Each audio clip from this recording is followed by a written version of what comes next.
다니엘서 9장 1절부터 10절까지입니다. 함께 봉독하도록 하겠습니다. 메대 족속 아하수에로의 아들 다리오가 갈대아 나라 왕으로 세움을 받던 첫 해에 곧 그 통치 원년에 나 다니엘이 책을 통해 예수께서 말씀으로 선지자 여호와께서 말씀으로 선지자 예레미야에게 알려주신 그 연수를 깨달았나니 곧 예루살렘의 황폐함이 70년 만에 그치리라 하신 것이니라. 내가 금식하며 베옷을 입고 재를 덮어 쓰고 주 하나님께 기도하며 간구하기를 결심하고 내 하나님께 여호와께 기도하며 자복하여 이르기를 크시고 두려워할 주 하나님 주를 사랑하고 주의 계명을 지키는 자를 위하여 언약을 지키시고 그에게 인자를 베푸시는 이시여 우리는 이미 범죄하여 패역하며 행악하며 반역하여 주의 법도와 규례를 떠나 싸우며 우리가 또 주의 종 선지자들이 주의 이름으로 우리의 왕들과 우리의 고관과 조상들과 온 국민에게 말씀한 것을 듣지 아니하였나이다. 주여 공의는 주께로 돌아가고 수치는 우리 얼굴로 돌아오미 오늘과 같아서 유다 사람들과 예루살렘 거민들과 이스라엘이 가까운 곳에 있는 자들이나 먼 곳에 있는 자들이 다 주께서 쫓아내신 각국에서 수치를 당하여 싸우니 이는 그들이 주께 죄를 범하였음이니이다. 주여 수치가 우리에게 돌아오고 우리의 왕들과 우리의 고관과 조상들에게 돌아온 것은 우리가 주께 범죄하였음이다마는 주 우리 하나님께는 긍휼과 용서하심이 있사오니 이는 우리가 주께 패역하였음이오며 우리 하나님 여호와의 목소리를 듣지 아니하며 여호와께서 그의 종 선지자들에게 부탁하여 우리 앞에 세우신 율법을 행하지 아니하였음이니이다. 아멘. 이렇게 기도하라 40번째 시간이며 2022년 첫 금요일 또 기도할 것에 대해서 주님 말씀 제목을 기도로 자신을 변화시키라. 자주 나오는 제목이죠. 기도로 자신을 변화시키라 라고 하셨습니다. 나의 심령의 변화가 잘 일어나지 않는다. 또한 나의 삶이나 사역 그리고 기도하고 소원하는 바가 제자리 걸음이거나 퇴보하는 시련이나 슬럼프의 때라면 무엇을 바꿔야 할까요? 환경을 바꿀 수 있을까요? 세월을 바꿀 수 있을까요? 사람을 바꿀 수 있을까요? 정계를 바꿀 수 있을까요? 우리는 어떤 시도도 사실은 할 수가 없습니다. 또 해도 변하지도 않습니다. 그런 모든 우리의 주변과 역사에 관한 또 우리의 관계된 것들의 변화는 하나님 손에 달려있는 줄 믿습니다. 그러나 오늘 하나님 손에 있기는 하나 우리의 책임, 우리의 수고, 우리의 믿음으로 말미암아 해야 될 게 뭐냐? 나의 변화입니다. 일들이 진행이 안 된다. 영적인 은혜가 안 된다. 뭘 해도 그 뜻대로 얼른 성취되지 않는다. 그때에 우리는 환경을 탓하거나 인간관계, 다른 사람에 대해서 말합니다. 그러지 말랍니다. 지금 주님이 가르쳐 주시고 바라는 건 나의 변화에 대합니다. 내가 변하면 환경도 변한다. 내가 변하면 사람도 변한다. 내가 변하면 하나님의 섭리도 바뀌게 된다. 그래서 우리가 기도할 때에 주여 이걸 주시옵소서 저걸 이루시옵소서라고 하지만 정말 중요한 기도는 주여 나를 변화시켜 주옵소서. 나를 바꾸어 주옵소서. 이 부분인 거예요. 그런데 왜 우리가 기도를 한다고 해도 솔직히 말해서 생각이나 감정, 성품, 기질 혹은 삶의 방향 하나 바꿔지지 않는데 만약 그렇다면 이유가 있답니다. 왜 기도 속에서 자신의 변화가 일어나지 않느냐? 달라는 것만 하는 거예요. 나를 위하여 이걸 주시고 나를 위하여 이걸 바꿔주시고 나를 위하여 이걸 이루어주십시오. 말은 주님을 위하여라고 하지만 실제로는 뭐예요? 이루어주옵소서 주시옵소서만 하는 거예요. 그럼 이루어주시길 바라고 주시옵소서라고 할 때 나의 문제와 나를 그리스도 앞에 변화시켜 헌신하는 문제는 생각이나 하겠냐 이거예요. 안 한다 그 말이에요. 잠시 성령님이 혹은 내 양심이 그걸 자각한다 할지라도 나의 기도는 항상 주시옵소서, 이루어 주시옵소서 이쪽으로만 가고 있는 거예요. 즉 기도로서 이룰 목표가 하나님이 내게 무엇을 주시는 은혜이기보다 이제 내게 모든 걸 주님을 향하여 나의 변화와 성숙이 기도의 목표가 된다면 그 사람은 빨리 강력하게 변화된답니다. 이 부분을 우리가 그냥 가볍게 여기는 거예요. 그제 기도하러 전에 올라왔는데 가슴 아픈 걸 하나 주님 보여주셔요. 깜깜하고 춥고 적막한 외로움 속에 혼자 쭈그리고 계시다가 내가 들어와 무릎을 꿇으니까 조그만 등불에 불을 탁 켜서 얼굴과 얼굴을 마주보며 흐뭇하게 그리워했고 반가워했던 그 모습으로 얼굴을 이렇게 보여주시는 거예요. 그리고 기도가 끝나 나가려고 하는데 주님이 그 불을 후 불었을 거예요. 왜? 혼자는 굳이 환하게 밝힐 필요가 없다. 너와 나 함께하는 시간, 얼굴과 얼굴을 마주대하고 마음과 마음을 같이 하게 하여 이 등불을 켜는 것이야. 근데 얼마나 외롭고 아프게 느껴지는지 몰라요. 항상 주님은 우리를 향해 1대1로 저런 사모함과 그리움으로 집중하고 계신데 우리는 주님을 위하여 마음과 시간 떼는 것도 인색하고 아까워한단 말이에요. 오늘 주님은 만 가지를 보여주시고 소중하고 크게 여러분을 쓰고자 합니다. 그러나 그런 진전 그런 것들은 우리의 변화에서만 가능하다. 그래서 반드시 변화가 필요합니다. 그리고 변화는 기도 안에서만 가능하답니다. 여러분과 내가 기도하지 않고 있을 때에 하나님의 뜻을 쫓아 나의 성품, 기질, 삶 혹은 당신을 향한 헌신과 충성 등등을 결단하려 행동으로 옮긴 적이 있습니까? 없어요. 아예 그쪽 마음도 일어나지도 잘 안 해요. 그래서 주님과 함께하고 주님의 마음을 나누는 아주 소중한 은혜의 시간은 기도하는 자리라는 거예요.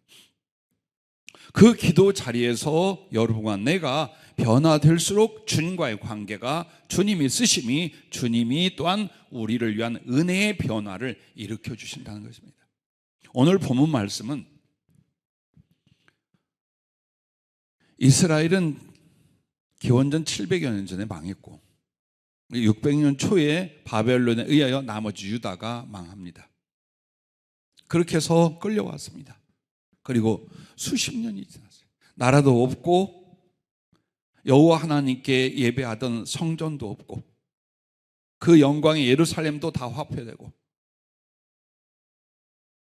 어떤 인권도 장래 보장도 전혀 없어요. 그냥 포로로 잡혀간 이 사람들은 솔직히 말하면 노예로 끌려간 거예요. 대접받고 그리고 그 나라에서 쓰고자 데려간 게 아니에요. 각 분야에서 노동을 시키거나 일을 시키기 위해서 데려갔어요. 다만 다니엘과 몇몇 청년 그들을 관리로 등용하고자 왕 앞에 부름을 받은 것뿐이에요. 이렇게 가면 씨가 말라. 이제 자기들의 운명, 특히 자기들이 믿는 하나님의 영광 어찌 될지 몰라요. 그래서 다니엘이 유대인들을 대표로 해서 지금 회개를 하고 있는 거예요. 우리의 멸망이, 우리의 저주가 어째서 왔는가를 다 고백을 하는 거예요. 그렇게 하면서 하나님의 용서와 자기 민족 자신의 삶의 회복을 주님 앞에 간구를 해요. 어떻게 하면서? 금식하면서요. 사실 이 다니엘서 9장 쭉 읽어보면은 이 다니엘은 사실 바벨론에 있으면서 계속해서 유대인들에게 신앙적 지도자와 영향력을 미치는 사람으로 있었어요. 그리고 그들이 다시 예루살렘으로 돌아왔다 할지라도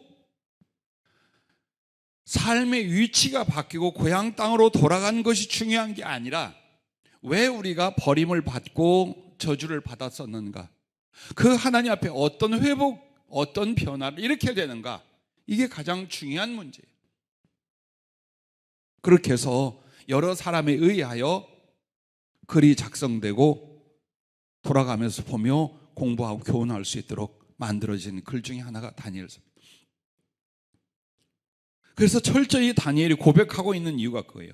우리가 이제 여기서 귀환할 수 있다면 하나님의 은혜와 정상적인 신앙으로 살아갈 주와 함께 동행하는 삶이 고향 땅에서 이루어지려면 뭐가? 그 하나님 말씀을 지키고 따르지 않던 우리의 불충과 우리의 불순종과 하나님을 버림에 대한 회개, 즉 변화가 일어나야만 이게 가능하다. 그걸 고백하며 하나님께 금식하면서. 왜? 말로만 될 일이 아니거든요. 그러므로 지도자급 되는 자신이 자기 민족을 짊어지고 회개하며 자복하는 내용이 지금 이 다니엘서 9장이에요. 자, 유대 민족은 70년 만에 귀환을 하게 됩니다. 그런데 다니엘은 에레미야서를 통하여 이 포로 기간이 70년이라는 걸 발견을 해요. 그리고 나서 하나님께 이걸 이루게 해달라고 간절히 강청하고 금식하며 기도하는데 그 내용이 해주옵소서, 꼭 반드시 어떻게 해서 해주옵소서, 이게 아니에요. 자복하며 심령 안에 우리의 지난날 조상서부터 지금까지 모든 죄가 회개되어지고 우리들의 변화에 대하여 하나님께 고백하는 그런 내용으로 기도를 하고 있는 장면입니다. 그러면 우리는 주님 앞에서 환경을 바꾸려고 하지 말고 사람들을 바꾸려고 하지 마라. 나를 변화시켜라. 그 기도 속에서 어떻게 할까요? 첫째, 기도하며 말씀과 주님의 마음을 묵상하라라는 겁니다. 제일 안타까운 게 뭐냐면 기도가 내 마음대로, 내 감정대로, 내 기분대로, 내 체력대로 하는 거라고 생각하는 거예요. 그래서 되면 되고 말면 말고 어쨌든 그 장소에 와서 그 생각과 그 소리를 내면 된다라는 잘못된 생각들이 있어요. 부디 여러분, 기도할 때도 자세가 중요해요. 어느 날부터 무릎을 못 꿇는 내 자신은 왠가? 정말 내 태도와 마음가짐이 하나님 앞에서 얼마나 중요한 거예요. 대충 졸다 깨다 두런두런 하다가 이런 식의 기도는 하나님 앞에 하는 게 아니에요. 그래서 하나님 앞에 나아갈 때에 그 살아계신 하나님 앞에, 그 전능하신 나의 하나님 앞에 나아가는 그 심령과 태도를 가지고 예배나 기도는 드려야 됩니다. 그러기 위하여 무엇을 먼저 말하고 무엇을 먼저 내가 표현할 수 있지만 가장 중요한 시간을 여기 앞에 있을 수도 있고 나중에 있을 수도 있어요. 그러나 언제나 나의 변화와 성숙을 원한다면 주님 말씀을 기도 중에 들으려고 해야 돼요. 그리고 주님의 마음, 즉 주님의 성품과 나를 향한 마음이 무엇인가를 자꾸 깨달아서 내게 적용할 수 있는 묵상이 필요합니다. 묵상이란 속으로 이게 묵상이 아니에요. 사실은 개역 개정 성경에 바꿨죠. 조그맣게 읍조리다라고 하죠. 근데 읍조리고 뭐 속으로 기도하고 문제가 아니라 묵상이라는 것은 깊게 생각하여 기도하는 거예요. 생각 없이 그동안에 쭉 만들어진 내용을 계속 떠버리고 또 말하고 또 말하는 이 기도가 아니라 주님의 말씀과 주님의 마음을 기억하려고, 이해하려고, 깨달으려고, 적용하려고 모든 내 영혼, 정신을 집중해서 이해와 깨달음, 적용 속으로 들어가는 거예요. 기도의 이 부분이 얼마나 중요한 줄 압니까? 항상 1년 내내 평생에 드린 기도가 똑같아요. A, B, C 딱 정해놓고 이거 해주시고 이거 부탁하고 이거 합니다. 아멘 하고 하는 거예요. 그런 것보다 제일 중요한 건 그동안에 기도하면서 혹은 기도하기 전에 항상 내가 듣던 말씀, 읽던 말씀, 깨달은 말씀들이 있잖아요. 그리고 그 말씀은 주님의 얼굴이에요. 여러분이 주님의 얼굴을 뵙자는 것이 환상을 보려고 하지 마세요. 환상이 주님의 얼굴이 아니에요. 왜? 환상으로 주님을 나타낼 때 갖가지 표현으로 나와요. 때로는 자기네 교회 목사님으로 나오는 경우도 꿈에 있다 그래. 실제로 그래요. 즉 육안으로 보이고 사람으로 분별되는 그리스도의 얼굴, 그 얼굴을 보는 게 아니에요. 얼굴이란 그분의 마음, 그분의 중심에 대한 상징이요. 그 얼굴은 우리에게 무엇으로 나타내느냐? 주신 말씀으로 나타냈어요. 그래서 여러분이 말씀을 이해하고 깨닫고 묵상하고 적용하는 과정이 뭐냐? 그리스도의 얼굴을 배우는 거예요. 나의 주님은 어떤 분? 나의 주님의 마음은 무엇? 그분의 거룩과 의는 무엇? 그분의 긍휼과 사랑은 무엇? 이런 것들을 깨닫고 이해하고 그리고 나에게 적용하는 이 묵상하는 시간이 굉장히 중요합니다.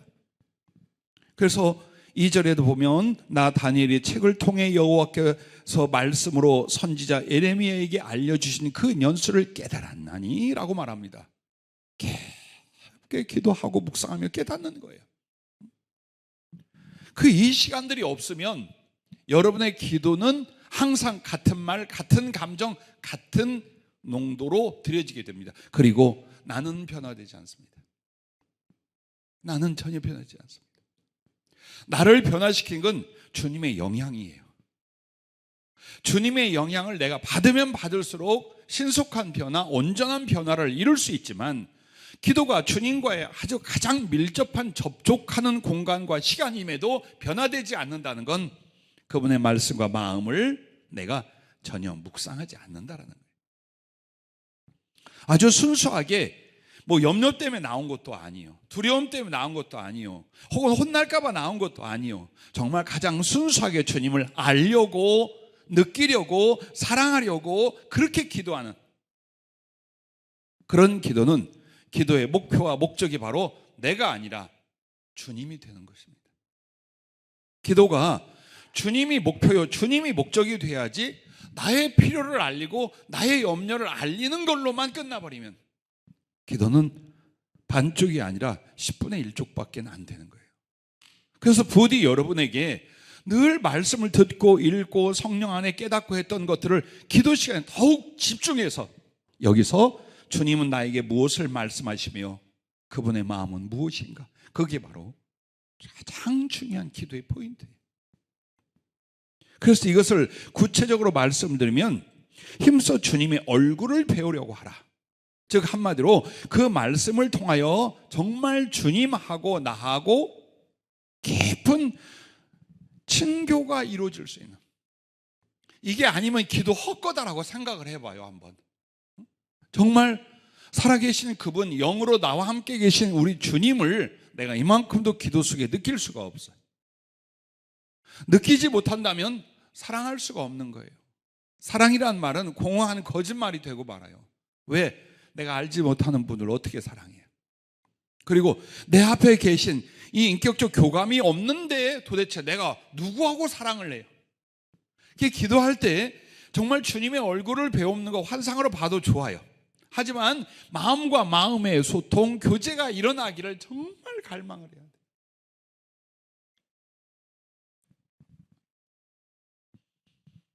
어떤 영화에서 가톨릭 신부가 이런 고백을 해요. 자기가 자기의 영적 스승이 배운 말을 한마디 한 대사를 옛날에 기억을 하고 있는 게 있어요. 아버지요, 내 마음에 옳게 여겨지는 양심의 소리는 주님의 뜻이라고 아버지께 배웠습니다. 난 지금부터 주님의 뜻을 이루려 합니다. 이 말이 무엇을 의도했던 대사이든지 간에 오늘 우리에게 순수함으로 볼 때는 맞는 말이에요. 여러분이 성경 말씀과 그 말씀으로 다시 태어난 양심을 가지고 들으려 하고 느끼려고 해보세요. 그분은 듣게 하고 느끼게 하고 교통되게 하셔요. 그래서 큰 권능의 바람으로 골짜기에 바위들이 날아가고 지진이 일어나고 불이 일어나고 그 가운데 여호와께서 계시지 아니하시더라. 그런데 여호와께서는 세미한 음성으로 말씀하시더라. 이 내용이 어디서 나오죠? 엘리야가 호렙산에 갔을 때예요. 그거는 영원한 진리예요. 내가 느끼고 내가 판단할 기적 같은 일들 속에서 주님의 인격적 임재가 있는 것이 아니라 바로 그분의 말씀 안에 있다. 그런데 그분의 말씀은 들리거나 떠들거나 호통치는 것이 아니라 내 안에서 집중하기 전에는 들리지 않는, 정말 믿고 경외함 없이 사모함 없이는 들려지지 않는 세미한 음성으로 듣게 된다 이 말이에요. 그래서 여러분이 기도 시간에 이 소중한 것을 누리고 그쪽으로 집중을 못하면 기도는 계속 공허해지기 시작하고, 그 공허함은 기도를 신앙생활에서 앞머리 쪽으로 안 놓게 됩니다. 그리고 기도하는 사람들은 항상 뭘 말하느냐? 예배 참석과 봉사를 말합니다. 그걸 하고 있다라고. 그렇지 않아요. 기도는 전체를 위한 것이기도 하지만 주님과 자기의 개인적인 만남과 사랑의 본질이에요.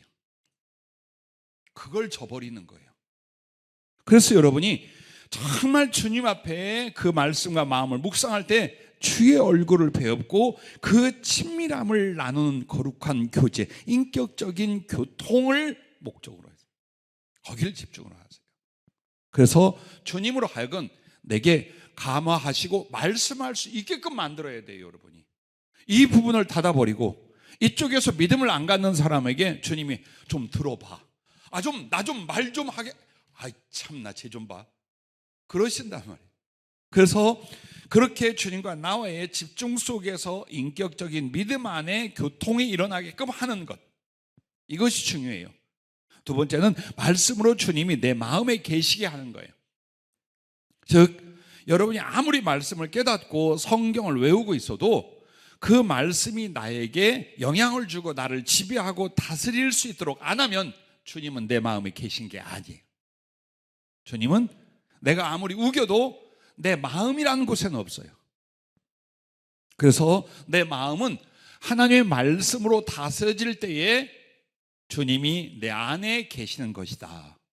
만약 그 말씀이 생각나지도 아니하며 그 말씀으로 감정, 생각, 판단, 의지 이걸 움직이지 않고 있다면 예수님은 내 마음에 계시지 못하게 한 것이다. 그 말이에요.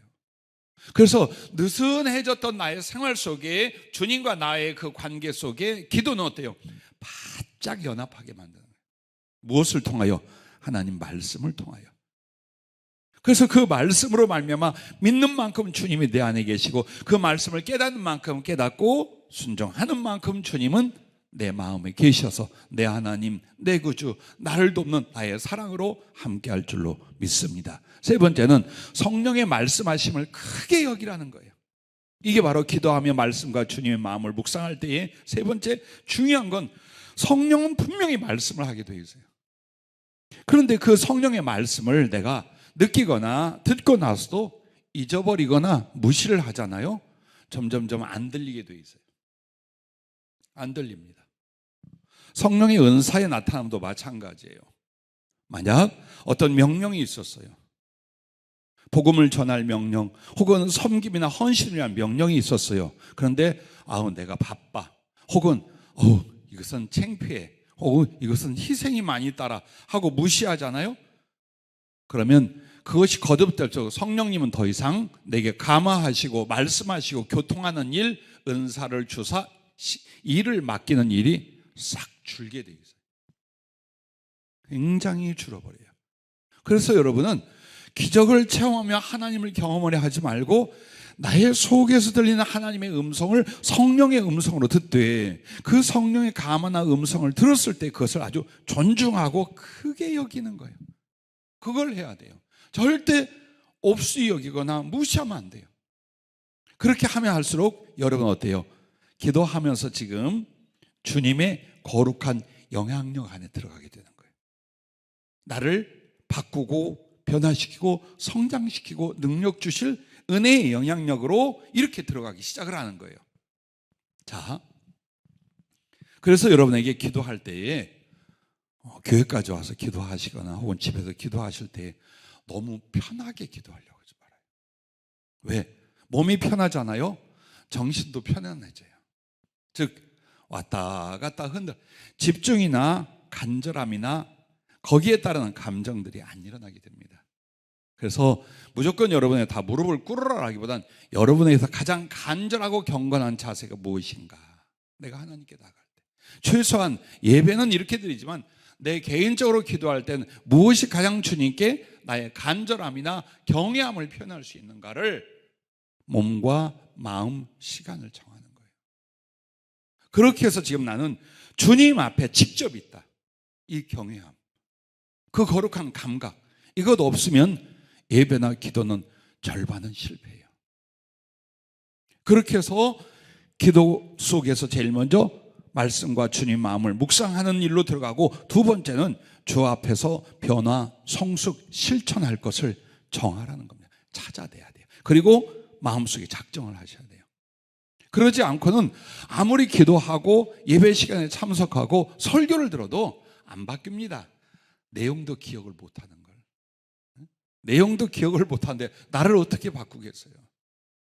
그래서 여러분과 내가 항상 기도하고 말씀을 묵상했습니까? 주님을 묵상했습니까? 그 다음에 해야 될 게 뭐냐면 그 말씀과 주님의 뜻, 주님의 마음과 가슴 등등을 발견하면서 거기에 나를 비춰보는 거예요. 이거 내가 회개해야 되겠구나. 이거 고쳐야겠구나. 이거 바꿔줘야 되겠구나. 아, 이 부분은 너무 유치하고 어린아이 같구나. 신앙인이라, 주의 종이라, 혹은 주님을 사랑하는 사람을 말하면서 이건 너무 위선적이고 형식적이었구나. 나는 부끄러움도 없이 살아왔구나. 이렇게 자라나자. 그리고 나는 생각만 하고 깨닫기만 하고 말만 했지 행동을 도대체 안 했구나. 이런 실천과 이런 행동으로 나아가자. 이렇게 변화, 성숙, 그리고 실천, 이 부분을 여러분이 먼저 결정하는 겁니다. 그러므로 다니엘서 9장 4절부터 19절까지 보면은 어떻게 구체적으로 자기들의 죄상을 말해요. 그리고 하나님의 뜻이 무엇인가를 말하고 결과가 무엇인가를 발견합니다. 지금 어느 쪽으로 가고 있는 거예요? 회개 쪽으로. 회개하되 나중에 이 글을 읽는 자기의 백성들, 자기의 동족들이 이 구체적인 내용을 발견하기를 바라고 다니엘은 이렇게 자기의 기도 하나하나 드린 것을 기록을 남긴 거예요, 사실은요.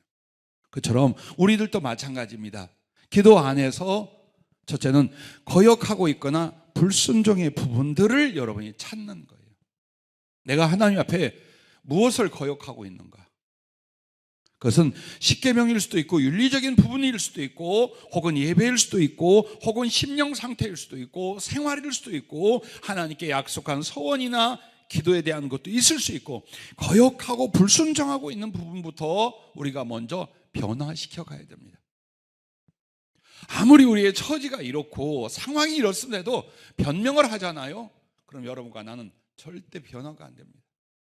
변명을 하고 나를 핑계대기 시작하잖아요. 더 완악해지고 더 우리는 위선적으로 갈지언정 순수하고 진실한 변화는 못 끌어냅니다.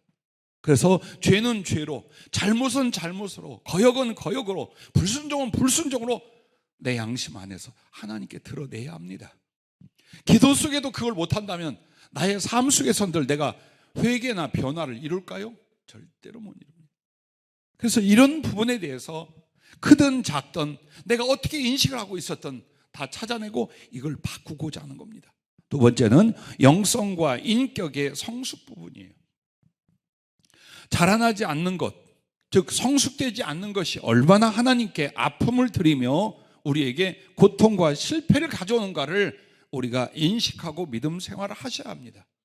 그냥 적당히 기도하고 하나님께 어떤 비전 갖고 이렇게 하겠습니다 하면 하나님이 오냐 할 줄 알아요.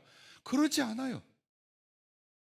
무엇을 맡기거나 무엇을 쓰심이나 무엇을 축복할 때 항상 이유가 있어요. 성숙해 가는 거예요. 즉 영혼의 장성을 이루어가는 거예요. 왜? 이 땅에서는 태어나고 자라나는 과정이에요. 하늘에서는 완성이 되고 그 자라나는 과정 속에 이룬 것들을 보상받는 것이 하나님 나라예요. 그래서 여러분과 내가 사는 생명의 이 시간 동안 뭘 하는 거냐? 거듭나서 자라나는 과정이란 말이에요. 뭐가? 영혼이. 그럼 그 영혼은 무엇으로 나타납니까? 영성과 인격이라 그 말이에요. 나의 영성과 인격이 내 영혼의 모양이에요. 형상이에요. 그 부분을 키워나가는 것은 그리스도를 닮아가는 목적이요. 그리고 무엇보다도 내 영혼이 그리스도를 닮아간다는 것이 영혼의 성숙과 거룩한 성장을 이루는 부분입니다. 그래서 자기를 돌아보면서 왜 나는 더 적극적으로 사람을 사랑하지 못하는가? 왜 나는 넉넉하게 사람을 품지 못하는가? 왜 나는 조급한가? 왜 나는 늘 의심하는가? 왜 나는 삐치는가? 왜 나는 이기적인가? 나는 왜 염려인가? 나는 왜 베풀 줄 모르는가? 나는 왜 상처라고 말하면서 상처를 주는가? 이런 이야기도 해요. 우리 자식 세대나 우리 젊은 애들한테 이런 말을 합니다. 우리 때는 상처라는 단어가 없었어. 여기에 빨간 약 바르고 병원 가서 꿰매는 게 상처지 마음이 언짢은 걸 상처라는 말을 우리 청소년 처녀 때 써봤습니까? 써본 적 없어요. 근데 지금은 제일 큰 게 뭐냐? 아니 몸뚱이 저기 상하고 찌면 병원 가서 고치는 건데 마음의 상처한테 꼭 사람한테 받는다고 생각을 해요. 응? 그런데 솔직히 말합시다. 상처를 받으면 그 사람의 문제인가요? 그 사람은 그 사람의 문제지만 나의 비좁음, 나의 성숙지 못함, 나의 이해가 없음, 나의 믿음과 인내가 적음, 이런 것들로 인하여 부대끼고 아파하는 거잖아요. 이건 전부 다 인격과 영성에 성숙하지 못한 데서 솔직히 다 일어나고 경험한단 말이에요. 인간관계에서 마찬가지입니다. 여러분은 왜 사랑받고 칭찬을 못 받습니까? 많은 사람이 여러분을 칭찬하고, 많은 사람이 여러분을 좋아하고, 많은 사람이 여러분을 그리워하고, 심지어 여러분을 모범으로 택하던가요? 그것은 단지 돈이 많거나 지식이 많거나 위치가 있기 때문이 아니죠. 여러분의 신앙 인격 때문이겠죠. 그러면 그런 평가를 받는다는 건 이미 여러분이 그만큼 거룩하고 고상한 영적 성숙을 이뤘다는 얘기예요. 왜 이건 중요하게 여기지 않습니까? 하나님이 일을 하겠다는 사람, 복음을 위해서 나가겠다는 사람들이 기능에 대해서는 생각을 해요. 기능에 대해서는 이렇게 일하겠다는데 인격에 대해서, 영혼을 품고 그리스도를 섬기는 나의 인격과 영성에 대해서 나를 봅니까? 나의 단점이나 나의 장점을 알고 계십니까? 어느 부분을 성숙해야 할지, 어느 부분을 바꿔야 될지, 어느 부분이 빌어먹게 생겼는지 이거 알고 계십니까? 그리고 그것을 고치고 자라나게 하여 부단히 노력하고 기도합니까? 아니면 자꾸만 변명하거나 다른 사람에게 책임을 전가합니까? 왜 우리는 자라나지 않습니까? 자라난다는 부분이 바로 영성과 인격의 그 부분이거든. 그래서 이런 부분이에요, 사실. 이런 부분에서 여러분이, 그래, 내가 사랑이 한 50점짜리였어. 그럼 올해는 70점까지 올리자. 그러게 하여 그 말씀의 지식 안에서 사랑이란 어떤 부분에 대하여 어떤 관계 속과 어떤 섬김 속에서 내가 더 증가하자. 그래서 그 상황이 왔을 때, 그 제안이 왔을 때 나는 그 사랑 쪽으로 내가 흐르고 그쪽으로 향한다면 자라나고 있는 거예요. 그래서 대부분 우리의 영성이나 인격은 하나님을 향한 사랑, 그리고 그 사랑의 실천과 인격성, 이게 대부분이에요. 이런 부분에서 여러분이 기도하면서 키워야 돼요. 전에는 이해하지 못하고 품을 수 없는 사람을 내가 주 안에서 변화됐다면 어때요? 이해하고 품게 된 거죠. 내가 나서 섬기기에 너무 힘들고 희생하고 불평이 많았는데 내가 성숙했다면 충분히 나 혼자라도 감당하고 그 십자가를 즐거이 질 수 있게 된 상태겠죠. 남에게 인사 한마디 제대로 안 해. 교회를 다니고 그렇게 오랜 살래도 나와 친분을 갖고 아픔을 나누고 위로를 나누고 사랑을 나누고 격려를 나누는 사람이 없어. 왜? 콩나 때문에. 지금은 변명이 돼요. 근데 성품이 그 모양이야. 그래서 지 하나밖에 몰라, 교회를 다녀도. 그렇다면 이걸 문제로 안 삼는 거예요. 우리가 문제로 안 삼아. 그런데 실제로 사랑하는 일과 복음을 전하고 그럴 때 생명과 그 은혜를 나누는 일에는 제일 중요한 게 뭐냐? 친절이란 말이에요. 내가 먼저 나서 다른 사람에게 사랑을 나눌 수 있는 그 접촉점, 이게 친절이에요. 한 걸음 더, 한 번 더, 그냥 갈 것도 다시 돌아와서 안 해야 될 것도 해서 도우려 하고, 이걸 바꾸는 거예요. 이런 부분까지 여러분이 기도하면서 생각한다면 얼마나 빨리 아름다운 성장을 이루시겠어요. 근데 그걸 안 한단 말이에요. 또 느꼈어도 우리가 그것을 변화시키기에 결단, 실천을 안 옮긴다면 다시는 감동이 안 옵니다. 이 부분에 대하여 깨달아도 저 부분의 말씀을 들어도 내게 감화 자체가 일어나지 않는 거예요. 그리고 세 번째 부분은 섬김과 사명, 사역의 부분들이에요. 우리는 언제나 이런 말을 하잖아요. 적은 일에 충성하여 큰 것을 맡긴다. 하나님 앞에 내가 이렇게 쓰임받고 충성을 하고 큰 일을 하겠다라고 하면 어때요? 섬김 부분이에요. 목사가 되는 건 뭡니까? 섬김 부분이에요. 장로가 되는 건 무엇입니까? 섬기기 위한 거예요. 선교는 왜 합니까? 섬기기 위한 거예요. 찬양이나 반주나 모든 일은 왜 합니까? 섬기기 위한 거예요. 단위의 선, 목사는 무엇입니까? 말씀으로 섬기기 위한 거예요. 즉 여러분이 이렇게 섬기는 것을 훈련이 되지 않아, 기쁨이 일어나지 않아, 그렇다면 더 큰 일을 맡기는 일은 죽을 때까지 안 일어납니다. 안 일어납니다, 절대로. 그런데 섬기는 일은 없는데 꿈을 꾸는 거예요. 내가 하나님께 이렇게 복을 받고 이렇게 쓰면 안 일어난다니까요, 그거는. 그래서 여러분과 나에게 그리스도를 향한 닮아감과 그 성숙은 영성과 인격 부분이 아니라 부분뿐만이 아니라 섬기고 내 사명, 사역을 감당하는 실천적인 부분들에서도 변화가 일어나야 된다는 거예요. 어쨌든 우리 교회는 계속해서 주의 종들이 양육, 생산, 파송이 될 겁니다. 그래서 그 전에 저는 굉장히 많은 부분들을 이야기를 합니다. 주님의 종으로 안수를 받고 난 뒤보다 받기 전의 준비가 훨씬 겸손하고 용이해진다. 주의 종으로서 딱 안수를 받고 나면 다 교만하고 삐뚤어지는 건 아니나 그때부터는 무거운 짐이라든가 때로는 형식적이라든가 별의별 시험이나 상황이 우리를 굳어지게 만든다. 만약 내가 목사가 아니고 선교사가 아니라면 더 그저 편안하게 겸손하게 행동적이고 사랑하고 나눌 수 있는데 주의 종으로 안수를 받았다는 것 때문에 제한을 받거나 짐을 지게 되는 경우가 있다. 그러면 어떻게 하랴? 그 전에 다 만들어라. 그 전에 만들어라. 우리 하나님 앞에 말씀으로 사명을 감당하고 섬기고자 한다면 말씀에 탁월한 자가 되라. 최소한 이것조차도.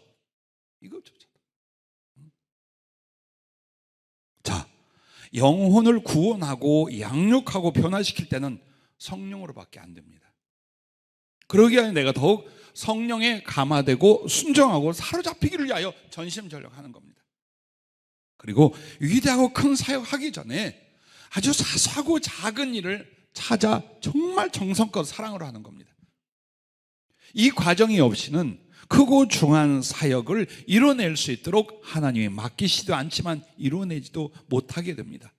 그러므로 우리의 변화, 성숙, 실천 등등은 이제 마지막 세 번째 바로 섬기는 부분과 내 사명, 내 사역의 부분에 대한 준비 혹은 실천 부분이에요.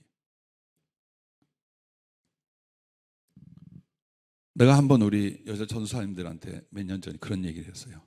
평신도로 그냥들 가. 막 눈이 동그래져요. 저희가 여기 온 것은.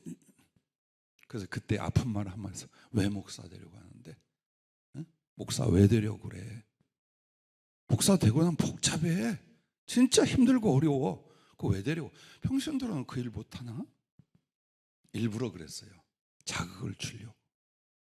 이처럼 사명자로 살아가는 일, 주의 종이 되는 일, 혹은 어떤 부분에서 그를 섬기고자 하는 일에 대하여 여러분은 변화되고 있습니까? 실천하고 있습니까? 혹은 진보와 성숙을 이루고 계십니까? 그걸 봐야 돼요. 그렇게 해서 나를 변화, 발전시키고 있노라면 주님이 그래, 너는 서쪽으로 가고 너는 동쪽으로 가라. 너는 앞으로 이런 사람을 만날 것이며 너한테는 이런 내가 달란트를 주어서 이렇게 말이야. 이게 그때 만들어지는 거예요. 그렇게 해서 우리 모두는 그리스도 안에서 사명과 그리고 소원을 갖고 있잖아요. 하나님, 내가 이렇게 주의 영광을, 주님의 사랑을 이루겠습니다. 그러기 위하여 이 세 가지 부분의 변화, 성숙, 실천을 이루기 위하여 기도하라는 겁니다. 만약 여러분이 기도 속에서 이걸 발견하고 이걸 변화시키려고 하지 않는다면 인생은 그대로 간다. 점점 완악하게 굳어지거나 형식적으로 변하면서 그냥 가게 된다. 순수함이란, 뜨거움이란, 진실함이란 점점 멀어지게 된다. 이걸 여러분과 제가 두려워해야 될 부분입니다. 가난이나 질병이나 외로움은 두려워할 건 아니에요. 그것은 극복해야 될 상황인 것뿐이에요. 진짜 두려워할 건 내가 변질되어 가는, 아니면 형식적으로 굳어져 가는 그 모습이에요. 그걸 우리가 두려워해야 돼요. 먹고 사는 게 아니며 인생을 사는 건 그분이 책임져 주시잖아요. 그러나 내가 나를 책임져야 될 부분은 바로 우리의 심령과 영혼의 성숙, 이 부분에 있는 줄로 믿습니다. 그래서 주님이 제자들한테 시험에 들지 않게 깨어있어 기도하라 라고 하셨잖아요. 여러분이 시험에 든다는 게 뭘까요? 순간적인 유혹? 순간적인 유혹은 순간적인 회개가 가능해요. 그런데 중요한 건 뭡니까? 내가 시험에 든 상태로 10년, 50년 가면서 그걸 시험이라고 생각 안 해요. 이 사람은 그 시험의 상태의 목적에 부합한 사람이 돼요. 즉 사단의 밥이 되고 말아요. 그래서 주님이 시험에 들지 않게 깨어있어 기도하라는 건 순간적 유혹이나 어려움만을 말한 것이 아니에요. 근본적 우리가 깨어있는 게 뭐냐? 변화예요. 주 예수 그리스도의 말씀과 그분의 사랑과 뜻을 쫓아서 자꾸만 변화시키고 전진해가는 거룩한 성숙을 도모하고 있다면 깨어있는 거예요. 근데 그게 없어. 그냥 사는 것만 힘들어. 세상만 염려해. 자식 크는 것만 걱정해. 이러고 살아요. 그럼 이미 시험에 든 상태예요. 시험에 든 상태를 고치지 않고 그 기도는, 그 예배는, 그 섬김은 하나님께 온전할까? 온전하지 않게 된다는 겁니다. 자, 세 번째로 넘어가면 이제 이렇게 해서 찾아냈어요. 내가 어떻게 변화되고 성숙하고 무엇을 실천해야지 찾아내고 정했어요. 그러면 세 번째는 어떻게 했냐? 변화를 위한 간구를 전심전력하라. 이 부분입니다. 3절에 보면 내가 금식하며 베옷을 입고 죄를 덮어쓰고 주 하나님께 기도하며 간구하기를 결심하고 내 하나님 여호와께 기도하며 자복하여 이르기를 시작했어요. 그런데 여러분 보세요. 여기 보면은 금식이라는 것도 태도요, 행동이에요. 베옷을 입고 죄를 덮어쓰고도 어때요? 행위예요. 모양이고. 그래서 제가 아까 말씀드린 기도할 때 좀 더 경건하게, 정중하게, 간절하게 자세를 가져라. 질펀하게 하지 말고 적당히 편안하면 집에서 쉬면 되지. 그죠? 교회 와서 쉴 거 뭐예요? 집에 가 쉬어. 정말 기도하러 왔으면 모든 마음과 힘과 정성을 너무 힘들잖아요. 짧게 하고 가. 시간을 채워야 중요한 게 아니에요. 얼마나 하나님 앞에 정성을 쏟아서 영혼의 소통을 이루고 가는가. 그게 여러분 중요한 기도예요. 그러니까 내가 그래도 2시까지는 있어야 된다. 아이고 아직 1시 반. 이런 식으로 하지 말라. 아이고 추우면 어떡할까. 이불을 갖다 덮으면 되지. 나중에 침대에 들어가면 되죠. 산에는 어떻게 가실래요? 금식하며 밤은 어떻게 지새래요? 졸지 않으려고 넓적다리를 꼬집으며 커피를 마시며 몸부림을 치는 모습을 주께 보여줄 수 있겠습니까? 아이고 내 나이에 무릎도 아프고 삭신도 쑤시고 더구나 추워 죽게 날로 틀어. 괜찮아. 대신 엉덩이가 될 정도로 갖다 들이대지 말고. 좀 우리 하나님 앞에 지금 이 다니엘의 자세를 보세요. 얼마나 경건하고 간절한가 보세요. 왜 그랬을까요? 전심전력하는 건 큰 소리를 계속 질러대는 것만이 아니라는 거예요. 모든 인격과 모양과 존재 안에서 마음을 다하고 힘을 다하고 목숨을 다하고 뜻을 다하여 기도하려는 거예요.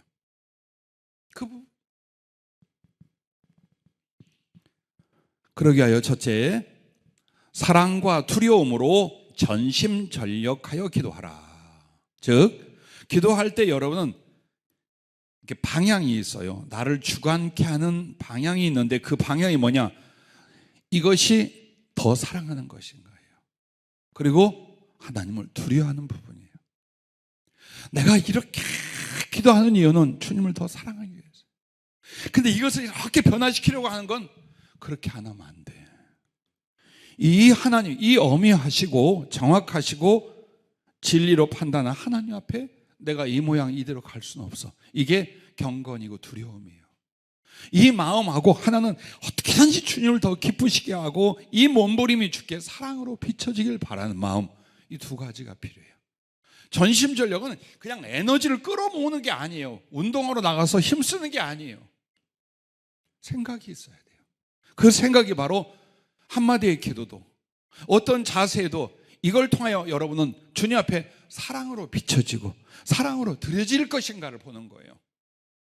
그리고 항상 하나님은 어떤 분이십니까?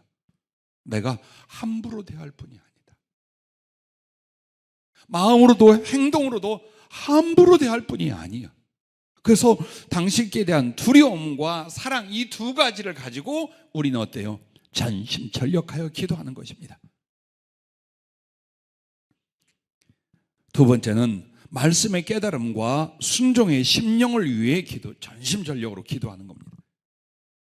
여러분과 내가 기도할 때 계속해서 생수가 흘러나오듯이 혹은 하나님의 불기둥이 빛을 발하듯이 영적 교제와 은혜의 공급이 있어야 돼요. 있어야 돼요. 자, 예를 들어 여러분이 선교지에 가셨어요. 낙도 오지 영적인 교통과 은혜에 단절될 만한 상황으로 가서 어떤 하나님의 일을 한다고 합시다. 그리고 나밖에 없고 내 가족밖에 없다고 합시다. 어떻게 하실 거예요? 은혜를 받아야죠.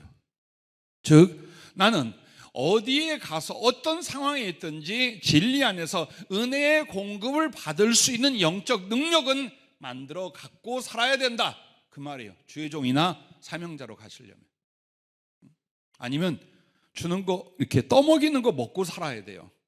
내가 남에게 먹이고 마시고 입히는 사람이 되려면 내가 풍성히 어디에서 무엇을 하든지 어떤 처지에 있든지 하늘로부터 임하는 그 은혜의 충만이 계속 돼야 돼요. 그게 있어야 돼요. 그럼 그걸 어떻게 해서 만드냐? 말씀의 깨달음과 순종의 심령을 해서 기도할 때 이루어져요. 즉 하나님 말씀을 어디서든지 여러분이 깨닫고 적용하려고 하세요. 그리고 그 깨달은 말씀에 대해서 순종의 의지를 키우는 거예요. 은혜의 공급은 그렇게 오게 되세요. 성령의 감화 역사도 거기에서 오게 돼 있어요. 근데 기도 속에서 하나님 말씀이 내게 은혜로 오질 않아. 나에게 충격이나 감동으로 오지를 않아. 그리고 나도 그렇게 하려고 노력도 안 해. 그럼 이제 바닥 난 거예요. 하나님의 사람이라는 사람들로서는 그건 바닥이 나는 거예요. 그렇게 되면 그거는 어떤 물질적 가난이나 육신적인 연약함보다 정말 위험하고 위험한 상태가 있는 거예요. 그래서 해외에 선교를 간다든지 오지 어려운 일을 감당하는지 할 때에 그만큼 나는 기도하면서 어때요? 말씀 공급이 내 안에 일어나기 시작을 해야 돼요. 깨닫게 하는 말씀, 감동 주는 말씀, 아프게 회개하는 말씀, 혹은 전하고자 하는 주님의 마음, 계속 그리고 거기에 내가 순종의 심령을 갖는 거예요. 이것들이 정말 나를 바꾸는데 굉장히 중요하기도 하지만 성령의 은혜, 하나님의 말씀과 그 은혜가 임하는 비결이에요. 그래서 나를 바꾸려면 어떻게 하냐? 말씀의 깨달음이 계속 일어나야 됩니다. 즉 문자의 깨달음이 아니라 영혼의 깨달음이,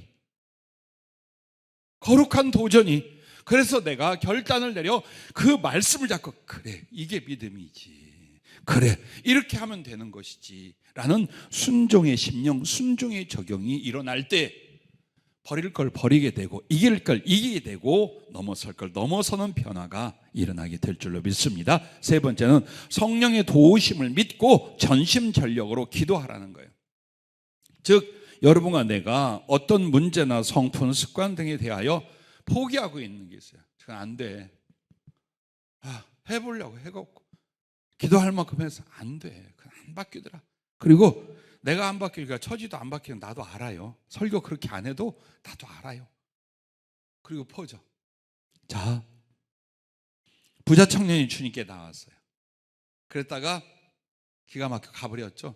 너 그거 가난한 사람 다 나눠주고 넌 날 따라 영생을 얻으려면 어떻게 하리까 하다가, 그리고서 그가 간 뒤에 주님이 뭐라고 하십니까? 부자가 천국에 들어가신 것이 낙타가 바늘구멍을 통과하는 것. 그러니까 사람들 반응이 이렇게 해서 그럼 누가 구원을 얻으리까? 누가 구원을 얻겠나이까? 그때 주님 대답이 이것이었잖아요. 사람으로서는 할 수 없을 때 하나님은 다 하실 수 있느니라. 구원은 나의 변화예요. 내가 변화되어지고 구원이 나에게 일어나겠어요? 없어요. 그럼 나를 구원한다는 뜻은 나를 변화시킨다는 뜻이에요. 다만 내가 거기에 순종할 때, 혹은 그 의지로 함께 기도할 때요. 그래서 여러분과 나의 크고 작은 문제점들, 혹은 잘못들, 죄성, 인간성 등등 모든 고쳐야 될 부분이 안 된다고 말하지 말라. 반드시 하나님 도우신다. 성령이 도와주신다. 그래서 여러분과 나는 이렇게 하랍니다. 주님, 하나 예를 성경에서 들어줘 보십시오. 기도를 했어요. 말씀 받을 때. 그랬더니 너희가 마치 산과 같다. 기질도 고집도 삶도 움직이지도 않은 산과 같다고 하자. 그러나 기도하고 믿고 의심하지 않는다면 산이 들려 바다에 빠지라면 그대로 될 것이요. 이 말씀을 적용해라. 그러시더라고요.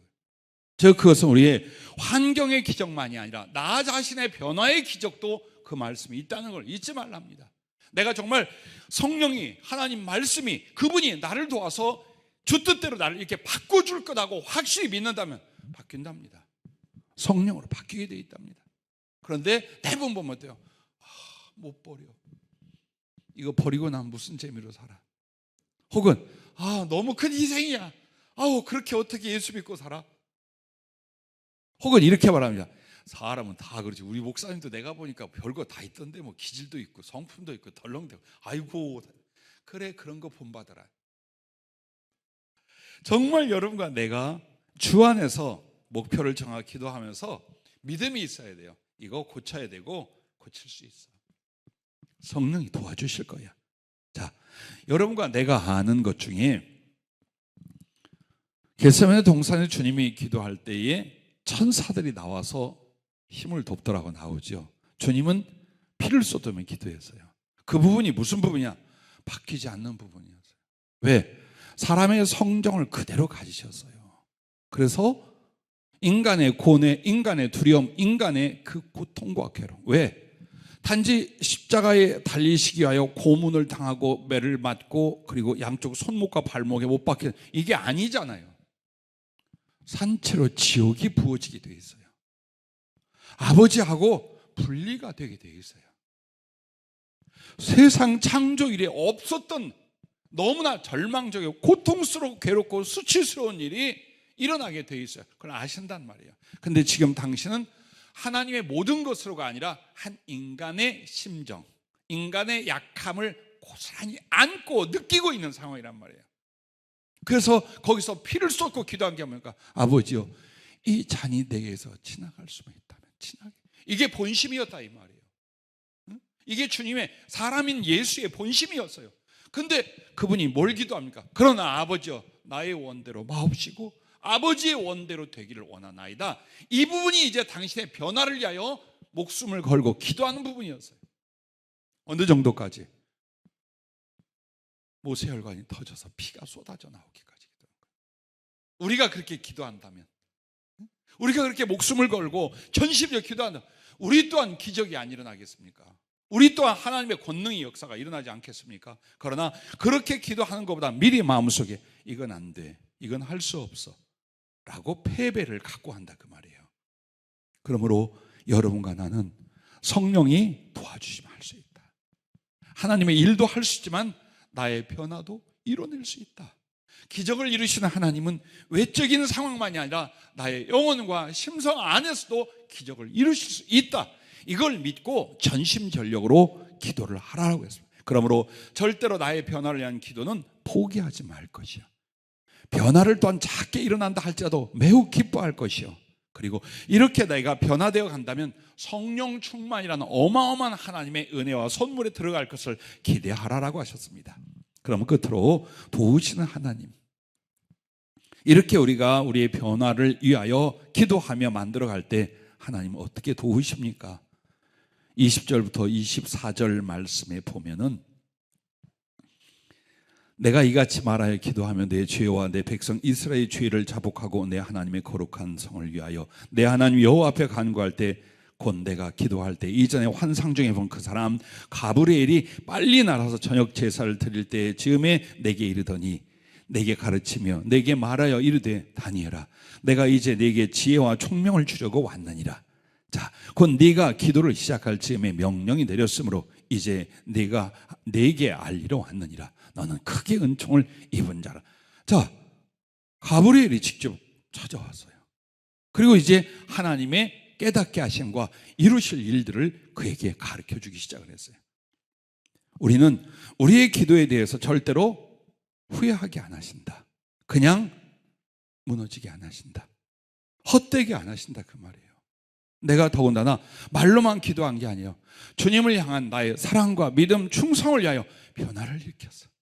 그분의 뜻을 쫓아 달라지면서 바꾸면서 삶을 고치면서 기도를 했어요. 하나님 어떻게 도우실까요? 첫째, 성령의 은혜를 충만히 부어주신다라는 겁니다.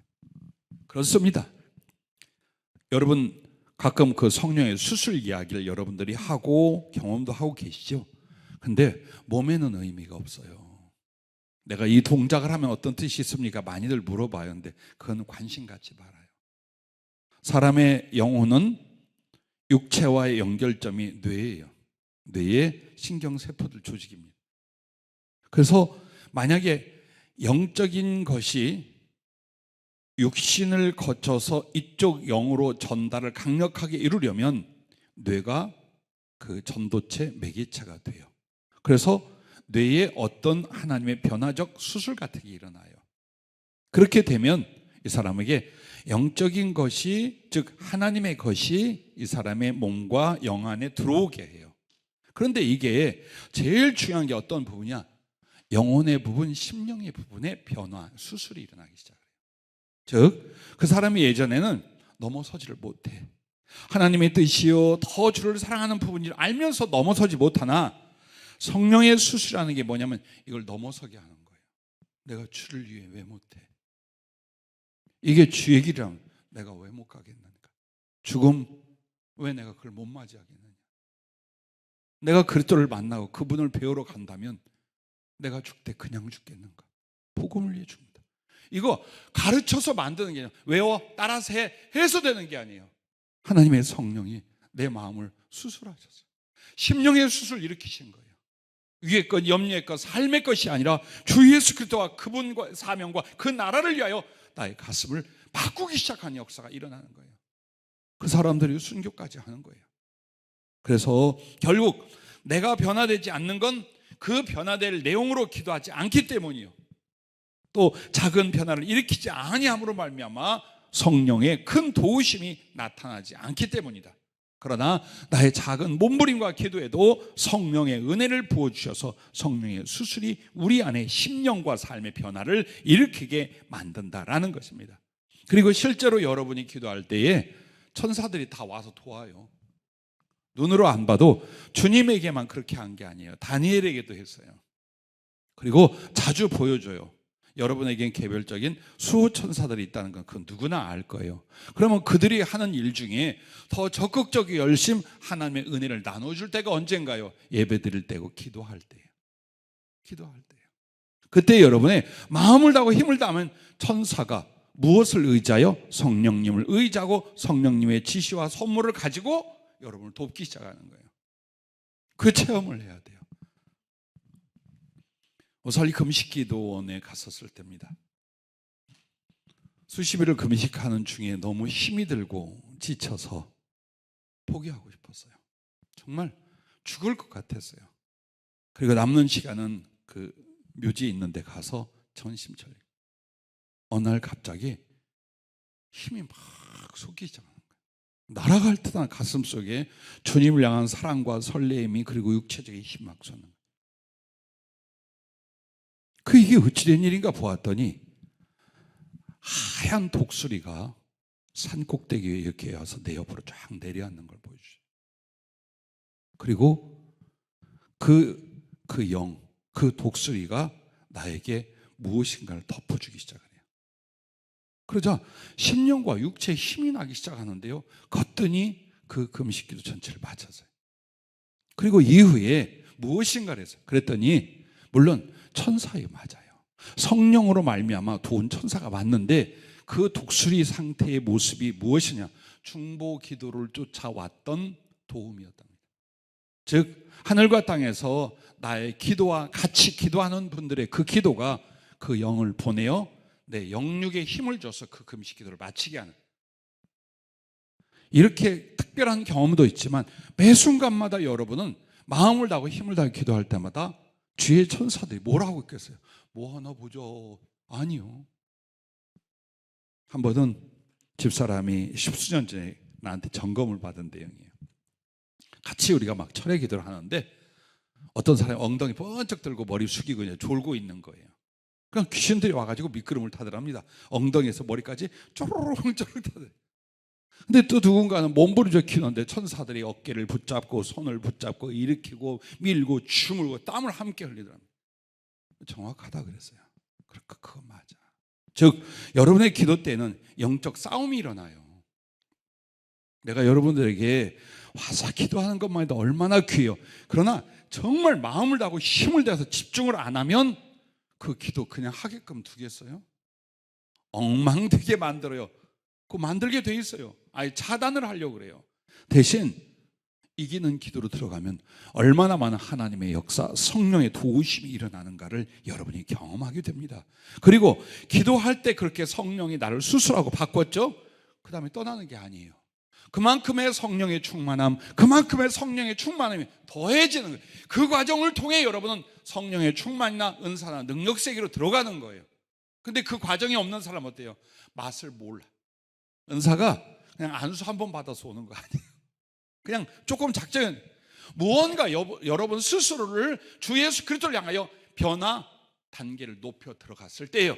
그때 성령이 도왔고 그 도우시는 성령은 계속해서 마치 물을 주고 나무를 키우듯 여러분과 같이 계시는 거예요. 그 과정을 이겨야 돼요. 근데 그 과정을 통과 안 하니까 항상 10년 동안 기도해도 20년 동안 기도해도 성령의 도우심과 교제는 그냥 늘 그 수준인 것 같은 거예요. 나를 극복하고 변화시키게 하여 어떤 결단과 얼마나 힘을 쓴 기도가 있었냐 이거예요. 주님을 다 배반한 베드로와 제자들을 보세요. 그들은 폐물 같았어요. 더 이상은 아무 짝에도 쓸모없을 것 같았어요. 근데 그들에게 부활의 주님이 오셔서 용기를 주며 뭘 시켰어요? 기도하게 시켰어요. 자신들의 연약함과 그 배반했던 옛 기억을 가슴에 두고 얼마나 간절히 변화를 위해서 기도했겠어요. 열흘 만에 성령의 불덩어리들이 쏟아지기 시작했어요. 그리고 순교하는 그날까지 얼마나 위대하고 아름답게 그리스도의 종들로 하나님의 사랑을 이루는 사람들로 바쳐집니까? 성령으로 말미암아요. 그러므로 이런 성령 충만 성령의 은혜는 바로 나를 극복하기까지 마음을 다하고 힘을 다한 기도 그 순간들에 의하여 부어지고 또다시 부어진다는 것 잊지 마시기 바랍니다. 두 번째는 주님 사랑과 소원을 충만하게 하십니다. 자, 내가 나를 변화시키는 만큼 진짜 순수하고 뜨거운 사랑이 자리를 잡기 시작을 해요. 그리고 그 사랑은 이제 주님을 향한 소원을 갖기 시작합니다. 즉 거룩한 사명과 비전을 만들어내기 시작을 해요. 그런데 내게 있어서 주님이 원하지 않는 것들 그리고 원하지 않는 것을 사랑하는 것들로 가득하다고 합시다. 주님을 향한 사랑과 소원이 일어날까요? 아니요. 나를 향한 사랑과 세상을 향한 소원밖에 일어나지 않아요. 이 비참함 이거 못 벗어납니다. 그래서 정말 주님 앞에 변화라는 건 이 모든 은혜, 이 모든 주님과의 진실한 순수한 그 사랑을 이룰 때 제일 중요한 게 기도 속에 나를 변화시키는 이 부분들인 것입니다. 그리고 세 번째는 더 높은 차원의 영혼의 그릇에 소원과 언약을 부어주신다라고 하셨습니다. 즉 여러분과 나는 더 높은 차원의 영혼의 그릇이 되는 거예요. 나를 변화시킨 만큼 한 계단 더 올라갔어요. 한 계단 더 올라갔어요. 그리고 그 우상하고 사랑스러운 그 영혼의 그릇에 주님은 소원과 언약의 모든 것을 부어주는 거예요. 그래서 하나님이 부어 쓰시다라는 과정은 그저 세월이 갔더니 마음 먹고 무엇을 서원했더니 하나님이 그냥 예언을 받았더니 그냥 되더라. 아니요. 제가 지난번에 설교 중에 했는지 안 했는지 몰라요. 근데 분명히 받긴 했어요. 뭐냐? 예언을 너무 믿지 마세요. 왜? 예언은 사람이 바뀌면 그 예언의 결과도 바뀌게 돼 있어요. 그게 성경적 예언이에요. 즉 하나님의 표적을 위하여 운명적인 결정을 미리 말씀할 수 있어요. 그러나 우리에게 화와 복을 말해주는 예언은 어때요? 내가 확인하는 대로 바뀌는 거예요. 그러므로 너는 이렇게 하고 이렇게 기도하고 이렇게 이걸 해라 했는데 이걸 안 해. 그럼 그 뒤에는 어때요? 이 예언의 축복의 내용은 그 사람에게 없어요. 그리고 그 사람이 이런 말을 해요. 아이고 목사님이 말해준 게 이루어지기 뭐가 다 있냐. 자기가 안 바뀌어. 하나님은 소원을 이루어주는 분이 아니에요. 우리를 변화하여 구원하고 하나님의 영광이 되게 하는 분이에요. 그걸 위하여 돕는 거예요. 즉 나의 변화가 없는데 나의 소원의 성취는 일어난다. 그건 미신이고 우상숭배예요. 그거는. 그래서 하나님 앞에 여러분과 내가 잘 알아야 돼요. 기도를 받았어요. 이런 계획이 있고 너를 이렇게 쓰리라. 혹은 너를 향하여 내가 이런 걸 예비했다. 그러기 위하여 너는 어떻게 해라가 분명히 성령이 주신 예언은 나와요. 그냥 어느 때 되면 알아서 너에게 이런 일이 일어날 거야. 그런 점쟁이 이야기가 아니에요. 반드시 하나님 앞에 너는 무엇을 하고 무엇을 버리고 무엇을 위해서 힘쓰고 뭘 해라. 이게 있습니다. 그래야 하면 너에게 하나님은 이걸 이렇게 이루어준다. 그런데 이루어주실 계약이 아니면 예언으로 안 나가요. 안 나갑니다. 그 사람에게는 애초에 이 계획이 없어. 절대 성령의 예언 안 나와요. 그러나 그에게 분명히 계획이 있고 그가 작은 순종만 하면 그대로 이루어주실 것이 예언으로 나가게 되어 있어요. 그래서 여러분에게 제가 이 말이 무엇인가 고민하겠지만, 예언을 너무 의지하지 말라는 건, 예언 속엔 반드시 하나님을 향한 나의 변화를 촉구하는 혹은 실천을 촉구하는 뭔가가 같이 나오게 되어 있어요. 그걸 할 때 하나님의 축복이라는, 쓰심이라는 그 예언과 언약이 성취되는 거예요. 그러므로 모든 하나님의 부르심과 주제는 대부분이 뭡니까? 나의 변화예요. 나의 변화예요. 삭개오가 성전에 올라가서 가슴을 치며 얼마나 울며 불며 회개했습니까? 심령의 변화가 일어났어요. 그래서 주님이 그를 찾아가 만나주시고 그의 집에 들어간 거예요. 그리고 그는 그때부터 무엇을 합니까? 사명이 시작이 됩니다.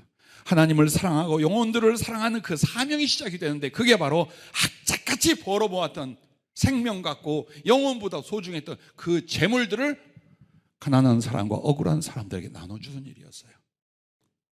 보십시오. 하나님의 들어쓰심이 어떻게 일어나고 있는가를 삭개오를 통해 보십시오. 삭개오가 그냥 어느 날 예수님 영접하고 집에 가서 흥분한 그 기분으로 주님 내 재산 다 이렇게 나눠서 한 게 아니에요. 바로 이 과정이랍니다. 변화가 있었어요. 즉 더 진보된 그릇으로 이 사람이 성화되어 있었어요. 그래서 거기에 마음껏 주님을 위하여 자기 것을 쓰되, 하나님은 그 뒤에도 얼마든지 물질이면 물질, 진리면 진리, 성령이면 성령을 그에게 부어서 쓸 수 있었더라, 그 말입니다. 그래서 오늘 우리도 몇 년이 가야 될까? 올해는 어떨까? 작년에 이렇게 지나야 돼. 이렇게 생각하지 말아요. 이 세상 분별로 말미암은 시간과 세월이 하는 거 의미 없어요. 어디에 달려있더라? 나의 변화와 성숙에 달려있더라. 우리는 한 해를 또 맞이했어요. 이 시간을 통해 내가 좀 더, 내게 무슨 일이 일어나든 안 일어나든, 내가 바라던 것들이 성취되든 안 되든 나는 주 예수를 사랑하는 그 말씀과 뜻 안에서 바뀌리라, 변화되리라, 자라나리라. 그게 우리가 해야 할 일이에요. 그리고 기도는 이걸 이뤄내는 힘이다라는 겁니다. 그러므로 자주 오지 못하면 집에서, 아니면 근처 교회를 가셔서 기도를 해도 좋아요. 대신 모일 때는 확실히 모여서 정말 죽기 살기로 그렇게 함께 기도하면서 보십시다. 우리 안에 벗겨져 가는 것들이 있는지, 자라나는 게 있는지. 그 기도 속에서 주님이 내 평생에 말씀하신 바, 내 마음의 소원과 당신의 사랑의 어떤 부분들, 그걸 맡고 있는 장애들, 그런 것들이 껍데기가 벗겨지고 또한 주님을 향한 나의 순수함과 진실이 자라나는지, 그걸 한번 확인해 볼 수 있기를 바랍니다. 그렇다면 주님께서 얼마든지 여러분과 나를 쓰실 줄 압니다. 자, 이렇게 해서 사실 70년 뒤에, 즉 고레스 페르시아가 이 바벨론 제국을 점령을 하고, 그때 메대 사람 이 다리오를 먼저 고레스가 세워요. 자기보다 먼저 세워놓고 그 다음에 이제 이 사람 뒤집어지고 엎어지고 한 몇 번 한 뒤에 고레스가 제국의 왕이 됩니다. 그리고 그 원년까지 다니엘은 총리로, 제상으로 복무를 하게 돼요. 그리고도 몇 년을 더 있게 되죠. 그런데 그때 뭐가 나옵니까? 고레스가 왕권을 잡자 약 150여 년 전에 기록된 이사야 45장에 고레스란 이름이 나와요. 그것을 고레스에게 보여주지 않았겠습니까? 생각해봐요. 고레스가 얼마나 놀랐겠어요. 자기가 왕이 되고 이 관계에 오는데 성경에 이미 예언이 되고 기록이 되어 있었던 거예요. 동시에 거기에 뭐라고 하냐? 내가 고레스의 마음을 감동하여 라고 합니다. 그렇게 해서 이 고레스를 하나님이 감동하고 감화하여 어떻게 됩니까? 다 귀환하게 한데 70년으로 끝나. 즉 다니엘의 깨달음과 그 간절한 기도가 어떻게 됩니까? 다 이루어지는 역사를 다니엘 눈으로 직접 보게 만들어 주셔요. 이게 우리 개인의 삶으로 한번 적용을 해봐요. 나는 주 앞에 진실로 당신과 나와의 사랑을 위하여 혹은 영광을 위하여 바라는 그 일들이 있어요. 그렇다면 그것은 무엇으로 이루어지겠는가? 기도로 이루어져요. 단 그 기도는 나의 변화를 이뤄내는 기도, 내가 그리스도를 사랑하는 성숙을 이뤄내는 기도, 그걸 통해서 내게 주신 혹은 내 안에 일어난 그 소원을 이루어 주시더라 믿을 수 있기를 바랍니다. 기도하겠습니다.